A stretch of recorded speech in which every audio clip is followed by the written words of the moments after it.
it's tough and it never really gets easier, right?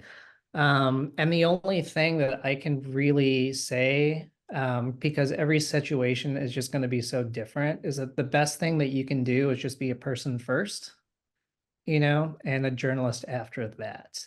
Because at the end of the day, and this applies outside of breaking news too, the best way to get people to trust you is to show them why they should trust you, right? And that's to build any kind of relationship that you can with the person before you start putting cameras in their face, before you start asking a bunch of questions. It, and again, like, I know that advice is a little bit general, it's a little bit broad, but every situation is going to call for something different because nobody is the same and no situation is the same. And sometimes, as a photographer, you also kind of approach things a little bit differently.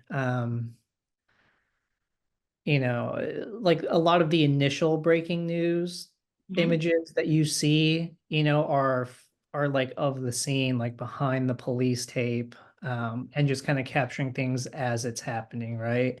And that's not really a situation where you're directly talking to people one on one a lot of times, you know, but you're getting the imagery because you're documenting the moment as it happens, and those moments are never going to happen again, right? It's Yeah. important to get the news of what's happening out there, right?